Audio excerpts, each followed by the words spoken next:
Halo teman-teman semua, kembali lagi bersama aku Adi di channel Internet Planner ID.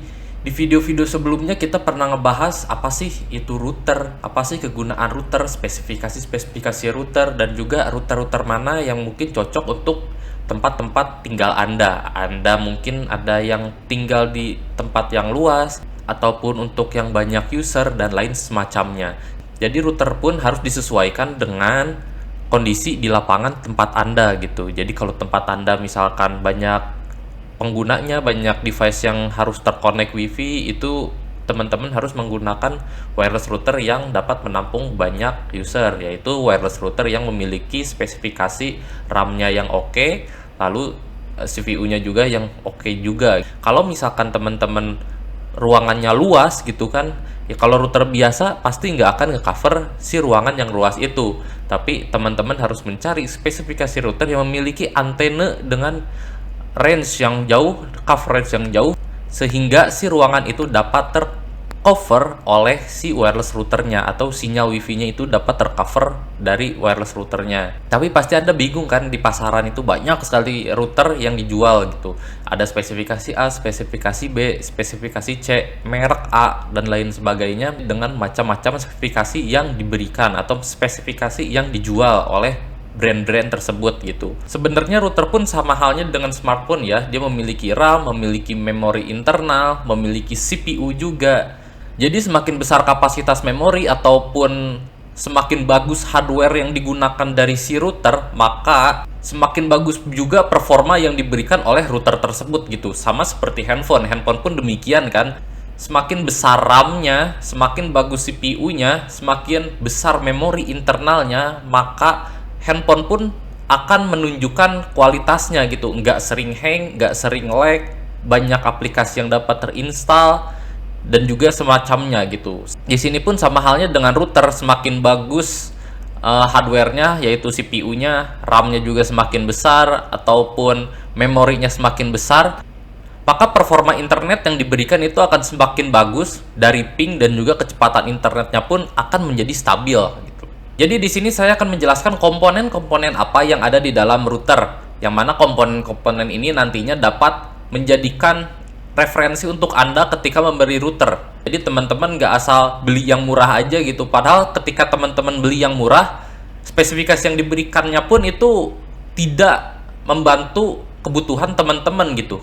Ketika teman-teman beli yang murah gitu, RAM-nya mungkin kecil, CPU-nya juga udah ketinggalan zaman, sedangkan teman-teman memerlukan koneksi internet itu digunakan oleh banyak orang gitu. Ada 50 orang yang harus terkoneksi ke jaringan Anda.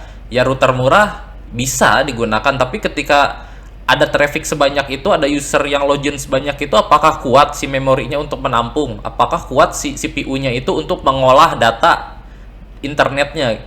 Nah, itu harus diperhatikan lagi ketika teman-teman nantinya ingin membeli router baru. Jadi kalau misalkan teman-teman belinya yang murah dengan spesifikasi yang sama, jadi untuk apa gitu beli router lagi, pakai router yang dari ISP pun ya udah gitu, cukup, karena spesifikasinya pun sama gitu, sama persis. Jadi mungkin di video selanjutnya kita akan bandingkan nih spesifikasi router dari ISP dan juga spesifikasi router yang bisa dibilang harganya itu sama gitu, di angka 100 sampai 200 ribu atau 300 ribu. Di video berikutnya mungkin kita akan bandingkan spesifikasinya antara kedua router itu dari ISP dan juga router yang mungkin harganya murah.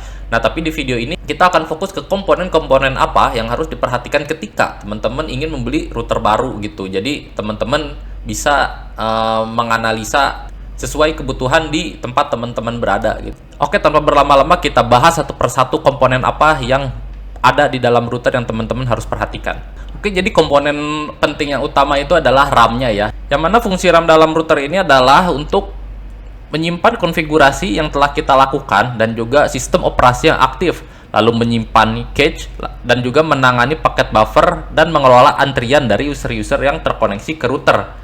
Maka semakin besar memori dari router akan berpengaruh ke konektivitas yang diberikan dari si router tersebut. Faktor memori yang full itu juga disebabkan oleh beberapa faktor ya. Yang pertama itu terlalu banyak menyimpan konfigurasi dan juga cache atau log yang ada di WiFi sudah menumpuk gitu.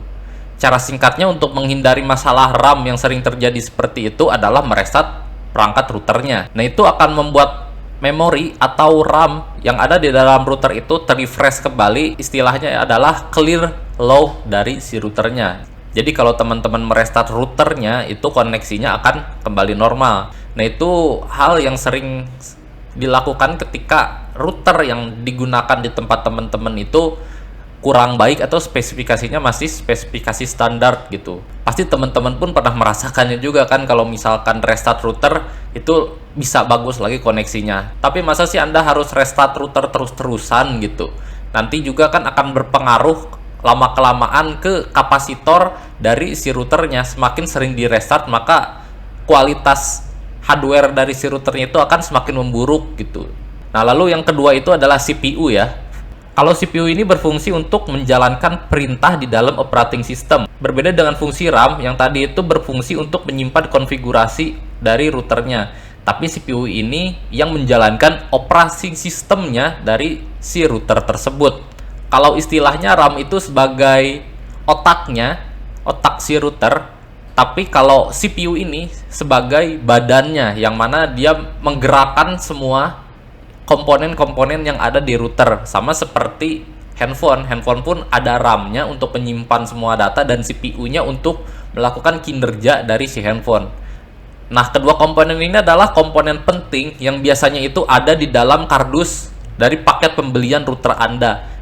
Ketika Anda ingin membeli router, pastikan Anda membaca dulu dari kardusnya, karena dua komponen ini adalah komponen yang sering ditampilkan oleh si routernya. Jadi teman-teman bisa mengira nih, si router itu mempunyai RAM berapa dan juga CPU yang digunakan itu udah berapa core. Semakin banyak core-nya, maka CPU-nya semakin bagus. Semakin besar RAM yang diberikan, maka routernya pun itu akan semakin bagus. Nah, yang ketiga ada NVRAM, yang mana fungsi dari NVRAM ini untuk menyimpan startup configuration. Berbeda dengan RAM yang di atas, saya bilang bahwa kalau RAM penuh itu maka restart router adalah solusi untuk menghapus cache-nya ya. Tapi kalau di NVRAM, cache-nya itu nggak akan terhapus, jadi konfigurasi yang telah Anda lakukan itu akan tersimpan di NVRAM-nya. Lalu yang keempat ada flash memory, di mana fungsi flash ini adalah untuk menyimpan internet working secara keseluruhan. Jadi kalau teman-teman ingin upgrade firmware atau downgrade firmware, nah itu file-filenya itu akan disimpan di flash memory. Nah, jadi bukan RAM atau CPU yang digunakan, tapi flash memory ini adalah memori untuk menyimpan data-data dari luar gitu. Jadi ketika Anda ingin mengupload firmware-nya, itu si filenya itu akan ditaruh di flash memory ini gitu. Lalu yang kelima itu ada ROM atau read only memory, yang mana fungsi dari ROM ini untuk melakukan diagnosa terhadap hardware saat pertama kali dinyalakan. ROM ini sama halnya seperti BIOS ya kalau di komputer. Jadi ketika booting, si ROM ini akan mendeteksi apakah ada kesalahan booting atau tidak. Kalau di BIOS kan di komputer atau di laptop itu akan ada bunyi beep.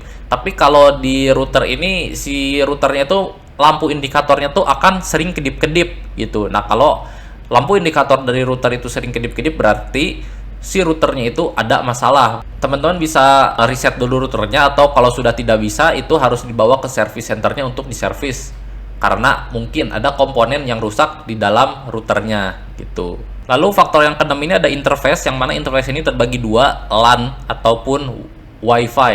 Nah, jadi dua hal ini juga perlu teman-teman perhatikan. Kalau LAN ini teman-teman harus menyesuaikan dengan speed internet yang teman-teman gunakan. Jadi kalau teman-teman masih pakai layanan yang di bawah 100 Mbps, itu pakai router yang fast ethernet juga bisa ya. Jadi kalau untuk router yang fast ethernet itu dia akan mengirim maksimal kecepatannya itu 100 Mbps, karena batas maksimal dari router yang fast ethernet itu hanya di 100 Mbps. Berbeda dengan yang router gigabit atau router yang portnya itu sudah gigabit, dia akan mentransfer kecepatannya itu bisa sampai 1 gigabit per second. Nah, sama halnya juga dengan yang WiFi. Kalau yang WiFi, ketika teman-teman yang di atas 100 Mbps dan teman-teman ingin menggunakan WiFi saja untuk koneksinya, maka teman-teman harus menggunakan router yang sudah support 5 GHz.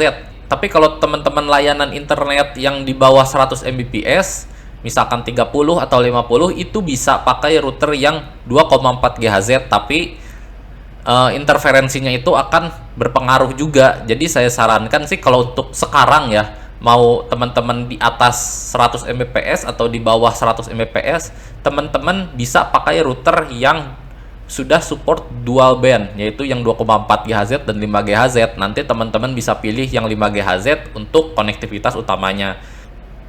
Lalu faktor yang terakhir, faktor yang ketujuh itu adalah faktor antena ya. Jadi antena juga akan mendukung seberapa luas sih jangkauan sinyal WiFi yang diberikan gitu. Antena juga terbagi jadi dua ya, ada yang internal dan juga ada antena yang eksternal. Jika antena internal itu biasanya berada di dalam router, tapi kalau antena eksternal itu biasanya ada posisinya di luar router. Sebenarnya antena internal dan antena eksternal itu sama saja fungsinya. Yang membedakannya itu adalah spesifikasi dari antena-antenanya itu. Apakah sudah coveragenya itu luas ataupun coveragenya tuh hanya masih standar-standar saja kan. Jadi semua tergantung ke teknologi dari si antena tersebut. Jadi semakin banyak antena di router WiFi, maka Anda dapat mengarahkan antena tersebut ke posisi yang ingin tercover ya.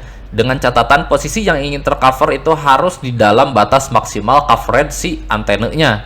Jadi untuk tips tambahannya ya, jangan mengarahkan antena Anda ke arah yang sama. Misalkan ada 3 antena, Anda arahkan ke kanan semua, atau ada 3 antena Anda arahkan ke kiri semua. Jadi saya sarankan kalau ada 3 antena, yang satu itu ke kiri, yang satu ke kanan, yang satu ke atas atau ke depan atau ke belakang yang di tengahnya ini. Jadi itu akan nge-coverage semua tempat dari tempat sentral si router itu. Jadi saya sarankan kan di video sebelumnya, kalau menempatkan router itu di posisi tengah-tengah, teman-teman harus mengarahkan ke tempat-tempat terbuka ataupun teman-teman arahkan ke ruangan yang tidak tercover oleh WiFi. Nah, itu merupakan 7 hal penting yang ada di dalam router. Semoga setelah teman-teman melihat video ini, teman-teman jadi paham lagi. Sebelum membeli router itu, teman-teman harus ketahui dulu spesifikasi yang diberikan oleh si router tersebut. Jadi teman-teman nggak asal beli lagi, nggak asal beli yang murah, tapi teman-teman itu belinya sesuai dengan spesifikasi atau kebutuhan yang teman-teman inginkan gitu. Jadi kalau misalkan teman-teman kebutuhannya itu adalah untuk mengcover ruangan yang besar, maka belilah router dengan antena yang dapat mengcover ruangan yang besar. Kalau misalkan teman-teman butuh untuk banyak user, misalkan teman-teman punya 10-20 device di rumah teman-teman ya, maka teman-teman itu gunakan router yang memiliki RAM yang besar dan juga CPU yang besar. Jadi teman-teman bisa gunakan RAM yang besar dan CPU yang terbaru. Kalau misalkan teman-teman berada atau tinggal di apartemen atau misalkan tinggal di perumahan yang padat, maka teman-teman cari router yang sudah support dual band untuk koneksi WiFi-nya. Jadi teman-teman jika masih ragu atau belum paham mengenai spesifikasi apa yang cocok di tempat teman-teman, ataupun router apa sih yang harus saya beli, nah jadi teman-teman bisa komen aja di bawah atau bisa menghubungi Instagram saya, nanti kita bisa berdiskusi di situ. Nah, jadi semoga bermanfaat. Sampai bertemu di video selanjutnya ya. Bye bye.